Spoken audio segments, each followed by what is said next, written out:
Hello everyone. आज यही video को आपण मानक स्वागत। तो पिलाने आपण मानकर काली एग्जाम अच्छी 3 तारिख रे, तो समस्त को ऑल द बेस्ट।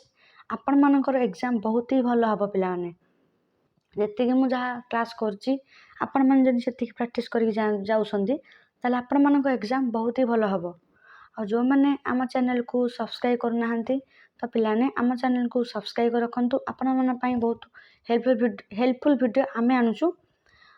तो पिलाने आम टेलीग्राम चैनल जो मैंने जॉइन होती आपण मैंने जॉइन हो जातु। तो पिलाने देख ये 12:56 है। तो आपण मन बर्तमान मुझे बसिक भिड करुच्ची। तो आपण मानकर जमी एग्जाम भल हम देखुची आपण मान केमती हम ताप सिलेक्शन क्वेश्चन बर्तमान मुझे भिड अपलोड करुच्ची। तो आपण मैंने भी आम चैनल को टिके सपोर्ट करा दरकार पिलाने। तो पिला देख बर्तमान देखा एससीसी जो अच्छी आपण मानकर एससीसी 1 ऑर्गेनिक फार्मिंग ऑलरेडी मु जो एनालिटिकल एबिलिटी आउ लॉजिकल रीजनिंग रो ऑलरेडी सिलेक्शन पकई देछि। शॉर्ट आपण माने जाकि देखि नियंतु। तो बर्तमान ऑर्गेनिक फार्मिंग रो बर्तमान देखिबा कि सिलेक्शन क्वेश्चन। तो पिलाने एतिक जतिक पीडीएफ अच्छी आपण माने सेतिक पढ़ी देकी जाउछन पिलाने आपण मानु किछि और दरकार पड़िबोनी। कारण से भितर आपण मानकर क्वेश्चन आसीजो पिलाने आपण माने जदि एति पढ़ी जाउछन भल भाव थरोली ताले आपण मानकु जहाँ भी क्वेश्चन आसीबो टिके जदि चेंज कर पकेले आपण आसीबो। कारण आपण ए वीडियो रे जहाँ अछि आपण सेति पढ़ी जहाँ भी पढ़ू सेतो लिखिए बस। तो आपण ऑर्गेनिक फार्मिंग मैथ नुह तो आपण माने लिखि पारिबे इजीली। देन देखो पिलाने पढ़िया हमें explain in details the concept need and prospects of organic farming in India। Bharat में जीविका चाषर धारणा आवश्यकता और भविष्य संभावना विषय व्याख्या कर। तो पिलाने तो देख पिलाने या तो किसी ना आपण मैंने इजिली लिखिपारे थरे थरे पढ़ीदेवे आपण मैंने चाष विषय जो देती लिखिपारे easily. Discuss the government policies and success stories in promoting organic farming. जीविका चाष प्रोत्साहन पर सरकार नीति और सफल उदाहरण पर आलोचना कर। Describe the method of controlling paste weeds and disease in organic farming. तो पिलाने देखो देजी जीविका चाष कीट निरा और रोग नियंत्रण पद्धति विषय व्याख्या कर।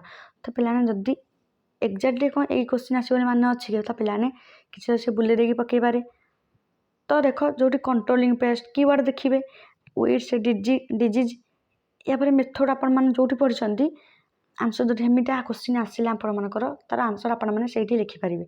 जदि भी किसी आसुनी जितनी लंग क्वेश्चन पढ़ीच बास से रिलेटेड मिसैकी लिखिदेवे आपण मैंने। देन देख explain the use and preparation of bio fertilisers and green manures. जीवसार और सबुज सार व्यवहार और प्रस्तुति विषय व्याख्या कर। तो आप मैंने डायरेक्ट न पकई पारे किंतु सबुज सार व्यवहार प्रस्तुति आप पढ़ी जाइए तो सेटा आड कर लिखिपारे। Discuss the role of organic farming in maintaining ecological balance and sustainability.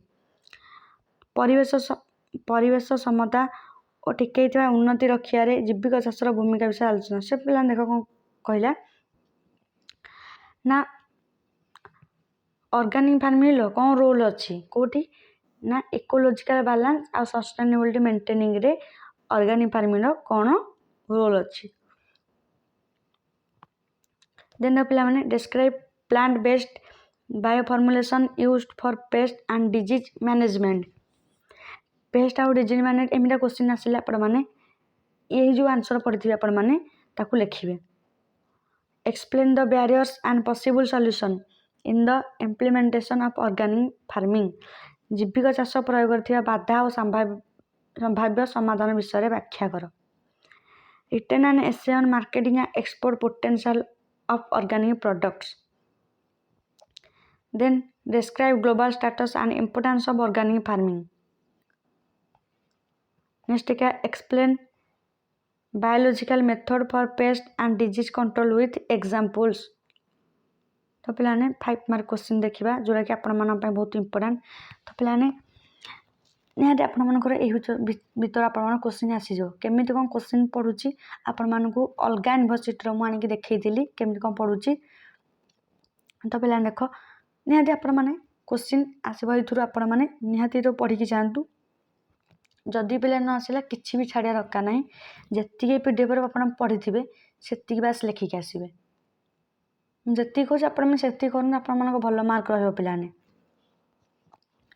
तो पिलाने देख जातु कूल होकि आप एग्जाम देके आसतु बहुत ही भल हम आपण एग्जाम आईटा मैथ भाया आप अधिक भल भल सब्जेक्ट बाछी मैथ भाया यहाँ आपण मानकर नुह मैथ तो पिला न आसले कौन किसी जब न आसले कि लिखिपारे कारण से मैथ जिनस तो पिलाने यहाँ आप थ्योरी अच्छी आप भलसे लिखिकी आसवे जो तो पढ़ी तो 5 मार्क देखा explain the need and scope of organic farming need और स्कोप विषय लिखे describe difference between organic and conventional farming important question to पिलाने एटा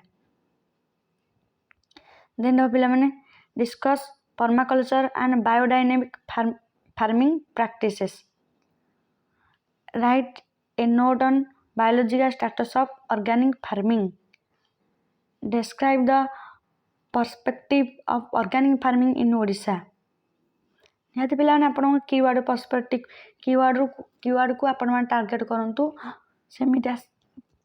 सेमती आसिले आपण मैंने लिखिए तार आंसर को किसी छाड़ी आसा दरकार ना पिलाने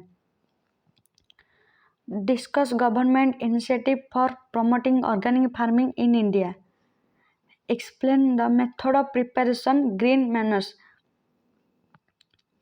देन पिलाने write short notes on bio fertiliser and their benefits bio fertiliser कौन तार बेनिफिट विषय लिखिए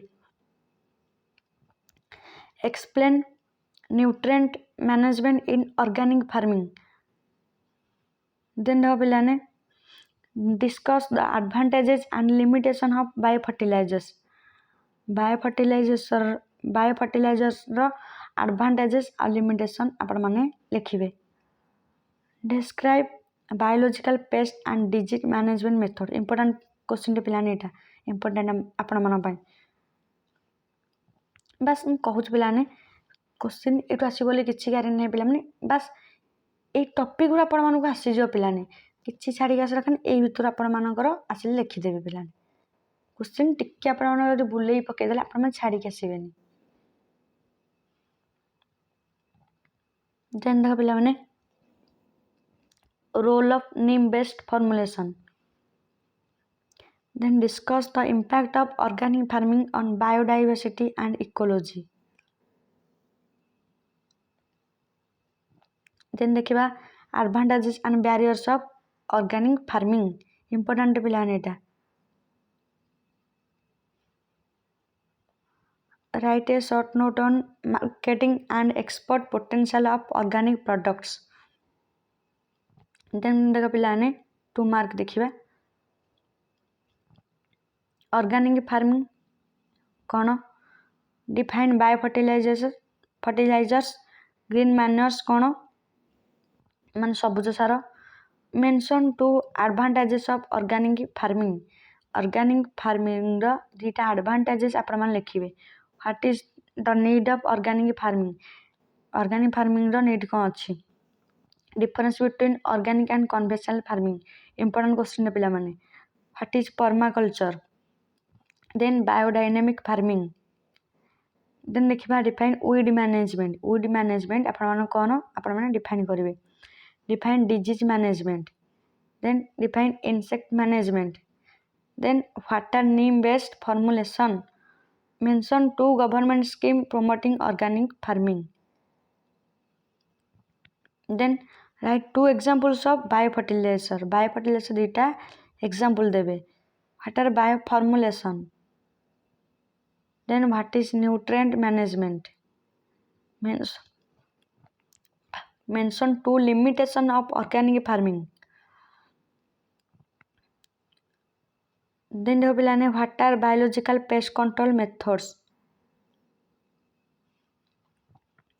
then what is organic certification फिर last question what is global status of organic farming तो पिलाने देखो आपण मानकु 2 मार्किया 20टा 5 मार्किया 10टा और 8 मार्किया 10टा तो पिलाने आपण माने एति क्वेश्चन पढ़ी जाउछंती तो आपण मान पिलाने एग्जाम बहुत ही भल हम ଆପଣମାନେ ଏତିକିରେ ପଢ଼ି ଆସୁନି, ଆପଣମାନେ ନିହାତି କିଛି ନା କିଛି ଆଇଡ଼ିଆ ହେଇଯିବ ସେ ଉପରେ ଯଦି ବି କିଛି ପଢ଼ିନାହାନ୍ତି। ଆଉ ଯେତିକି ପଢ଼ିଛନ୍ତି ଯାହା ବି ଆସୁ ସେଇ ଆନ୍ସର୍ ହିଁ ଲେଖିକି ଆସିବେ। କିଛି ବ୍ୟସ୍ତ ହେବା ଦରକାର ନାହିଁ ପିଲାମାନେ। ଏକ୍ଜାମ୍ ବହୁତ ହି ଭଲ ହେବ ଆପଣମାନଙ୍କର। ଆଉ ଆମ ଚ୍ୟାନେଲ୍କୁ ବହୁତ ସେୟାର ଆଣ୍ଡ ସବସ୍କ୍ରାଇବ୍ ପିଲାମାନେ କରନ୍ତୁ। ଟେଲିଗ୍ରାମ ଚ୍ୟାନେଲ୍ ବି ଜଏନ୍ ହେଇଯାଆନ୍ତୁ, ସେଠି ଆପଣମାନଙ୍କ ସବୁ ଇନଫର୍ମେସନ୍ ଆପଣମାନେ ପାଇଯିବେ। ତ ପିଲାମାନେ ଦେଖ 1:06 ପାଖାପାଖି ହେଇଗଲାଣି। ତ ଆପଣମାନଙ୍କ ପାଇଁ ବର୍ତ୍ତମାନ ବସିକି ମୁଁ ଭିଡ଼ିଓ ବର୍ତ୍ତମାନ କରୁଛି। ତ ଆଉ ଗୋଟେ ବାକି ରହିଗଲା ଟ୍ରାନ୍ସଲେସନ୍ ସ୍କିଲ୍ର, ତାର ମୁଁ କିଛି ଦେଇପାରିଲିନି। ତ ପିଲାମାନେ SCCର ତ ଗୋଟେ ଭିଡ଼ିଓ ଆଣିଲି, ଆଉ ଅର୍ଗାନିକ୍ ଫାର୍ମିଂର କିଛି କୋଶ୍ଚିନ୍ ପ୍ରିଭିୟସ୍ କୋଶ୍ଚିନ୍ ବି ଆଣିଥିଲି ଅଲଗା ୟୁନିଭର୍ସିଟିର। ଆଉ ବର୍ତ୍ତମାନ ଏଠି କିଛି ଭିଡ଼ିଓ ବର୍ତ୍ତମାନ ଆଣିଛି। ତ ଆଶା କରୁଛି ଆପଣମାନଙ୍କୁ ଭିଡ଼ିଓ ଭଲ ଲାଗୁଥିବ। ତ ଟ୍ରାନ୍ସଲେସନ୍ ସ୍କିଲ୍ ଯେଉଁମାନେ ନେଇଛନ୍ତି ଦୟାକରି ଟିକେ କ୍ଷମା କରିଦେବେ। ତ ସେମାନଙ୍କ ପାଇଁ ବର୍ତ୍ତମାନ କିଛି ବି କରିପାରୁନି ଯେହେତୁ ଟାଇମ୍ ବହୁତ କମ୍ ଅଛି। ତ ବେଷ୍ଟ ଅଫ୍ ଲକ୍ ସମସ୍ତଙ୍କୁ।